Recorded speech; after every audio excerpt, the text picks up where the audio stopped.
Welcome to the Subjective Professor podcast, where we reject coercion and hypocrisy. It's Thursday, May 15th, 2025, episode 388. Who doesn't like peace? Well, I was thinking, I've been watching these baby Theo Von videos, and they are hilarious. I don't know. I can't stop watching them now. My suggested view videos are all little baby videos. I don't know. It kind of reminds me of my own kids, I guess. But I was thinking maybe I should have a baby avatar. I could probably get a lot of people to watch this video. Anyway, uh, but those videos remind me of Look Who's Talking. I don't know if you remember those 80s movies where John Travolta movies, Look Who's Talking, and Bruce Willis is the voice of the baby. I looked up a clip and I realized that the baby's mouths don't move. It was just the facial expressions. And so technology has gotten better where they can actually make the baby's mouth move in sync with the words. And so wouldn't that be cool if I had, Doomberg has a cartoon chicken, I think, chicken thing. Why not have a baby avatar? Have the baby, some people have little animals like pet dogs or cats in the video that gets them a lot of views. Maybe having a baby avatar would do it for me. I don't know, just the thought. Anyway, so I was listening to Ron Paul's Liberty Report, commenting on the remarkable Trump visit. Right. And the things that he said, I mean, if he really follows through on them, so he didn't acknowledge Gaza as an independent state, that would have just made a lot of people's heads just simply explode on the spot. But he didn't go that far, but he did blast the neocons and the neocon agenda that has been pushed for the last, I don't know, 50, 60 years.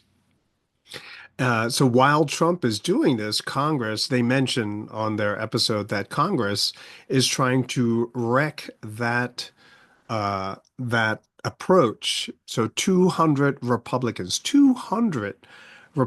in Congress wrote a letter basically demanding that Trump make demands that are non-starters. In other words, to make the bar so high Iran will never agree to it, and so therefore they can continue to talk about bombing Iran.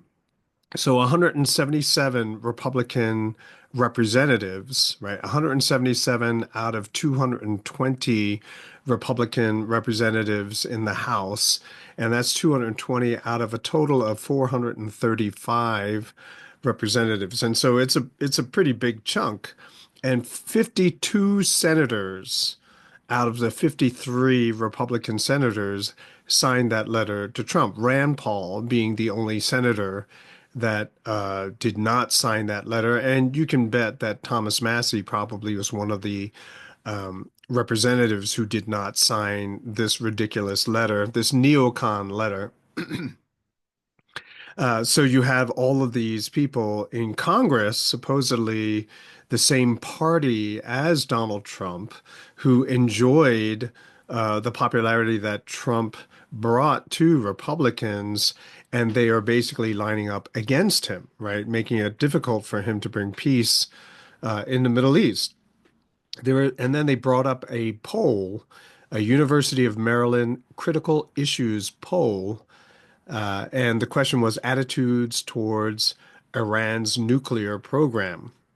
And so the one question that they highlighted was a negotiated agreement limiting Iran's nuclear program to peace ends with stringent monitoring, right? People who voted in favor of that was 64% of Republicans surveyed, 78% of Democrats, and 67% of all independents, right? So 64% of all Republicans, 78% of all Democrats, and 67% of independent voters, which we know outnumbers Republicans and Democrats individually, right? And so this is the place to start, right? This is where you get a overwhelming majority of people who will agree with each other regardless of political background.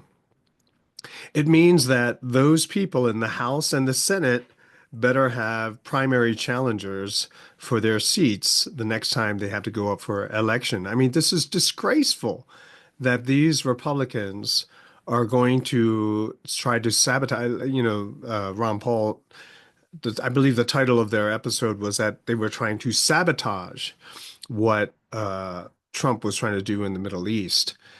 I mean, he's trying to bring peace when most of the people in America want peace. Uh, and so, what do I mean by a place to start?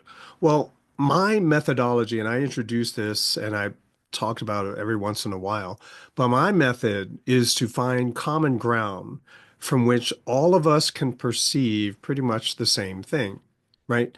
So, in other words, because of subjectivity, each of us, we're going to look at an object, an event, a phenomena, and we're going to have different interpretations, right? Or we may even disagree that whatever it is we're talking about even exists.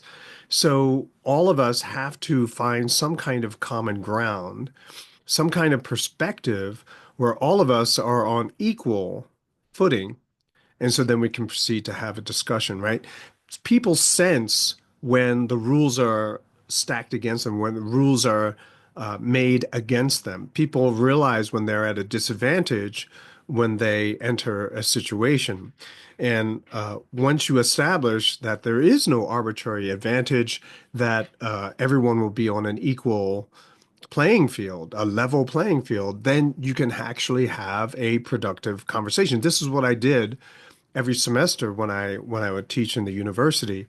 And I did it through a definition, right? It's the words that we use which give some people an advantage over other people, right? The words we use, the way we define them, right? If we agree to use those words with those definitions, more often than not, we put ourselves at a disadvantage uh, with the person who actually is controlling the conversation.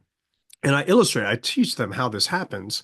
And so we need to come up with a language, vocabulary, where you don't have this. And this works when you're all speaking the same language. Obviously, once you introduce different languages, it hasn't happened yet. Although I do it with going back and forth between Korean and English. But when you're dealing with all English speakers, then it's just a simple a matter of establishing a common perspective. Give you an example.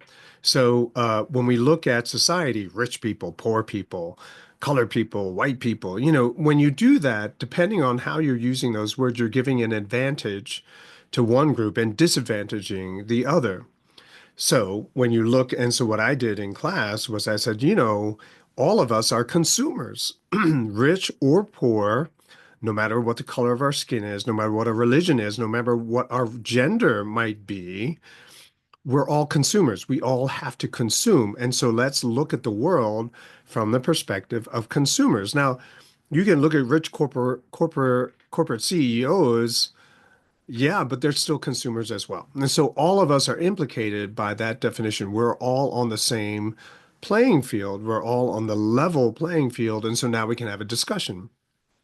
So the free market perspective enables us to see attempts, some people's attempt to control the market to their advantage, right? Once you establish that common ground that everyone says, yes, you know what, I am a consumer, right? Even babies are consumers, right?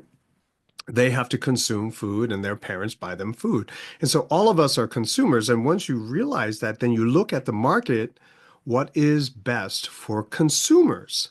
And then when you see people lining up as producers, right? Then you see, they're manipulating the perspective. They're manipulating the information to benefit them. And it becomes so obvious, right?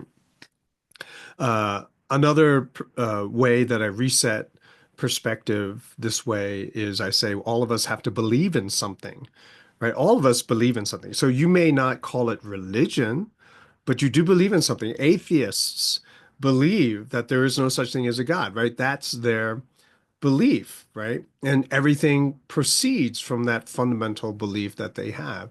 And so everyone believes in something. So therefore, when you try to exclude or elevate one belief over another, when you privilege certain beliefs over others, then it becomes obvious what you're doing, right? You're creating advantage for a group of people and disadvantaging everybody else, right? And so that's how you do it. Once you establish a subjectivity that everyone shares equally, right? Just because of the nature of the definition, then you can see the manipulation. Then you can see how people are trying to control subjectivity, perception in a way to create advantage and disadvantages for certain people.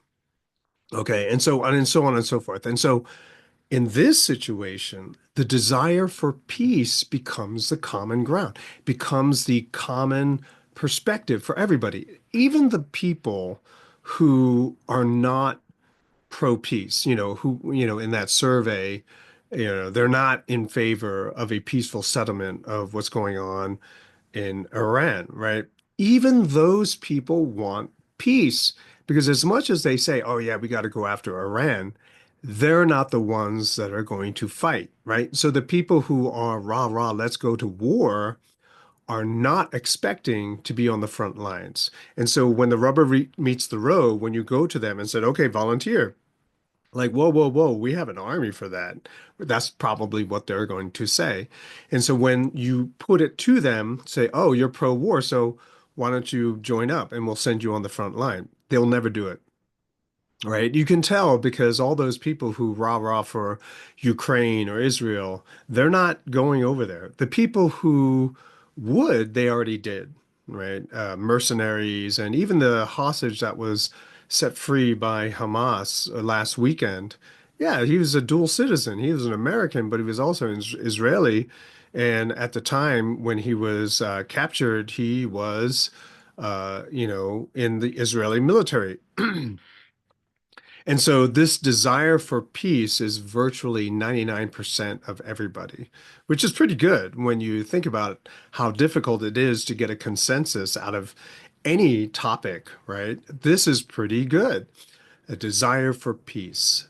If that is the subjective perspective we're going to use, let's use that as a starting point.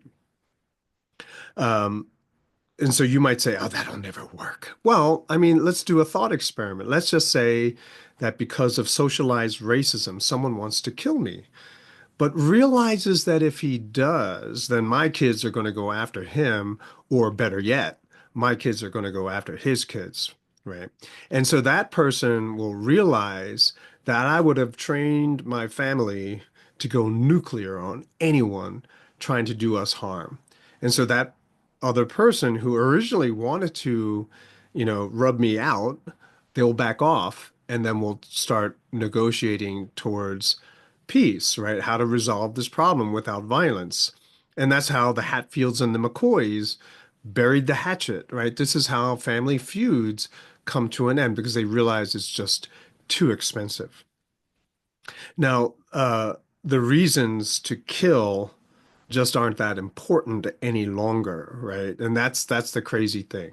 Like once we are confronted with the cost of our choices, they're just not that important anymore, right? The issues are just simply not that important. They're just way too expensive. All right. Now, I've talked about war movies before. This is way back in episode 52.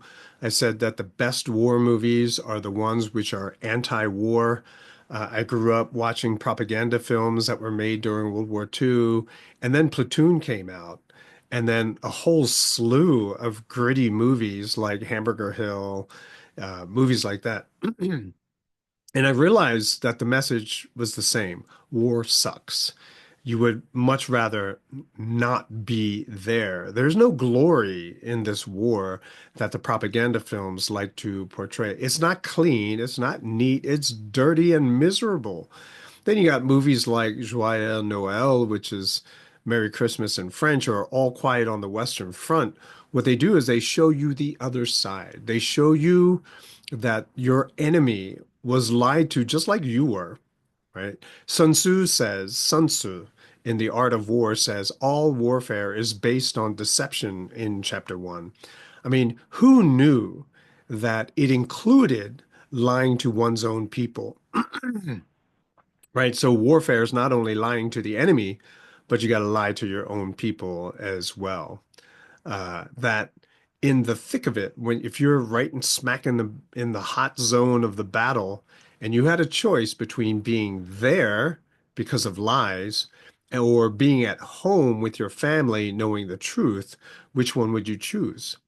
Right. And I think virtually without exception, people would rather be at home. This is why you're lied to. This is why you're not allowed to talk to the enemy, right? Most people have to realize that the quote unquote truth that they give us is subjective. It's only partially true. They're only half truths, right? And once you learn more and more of the story, it changes, right? What is true begins to change, right? And so you're not as gung ho as you used to be, or you shouldn't be anyway, especially if you understand subjectivity.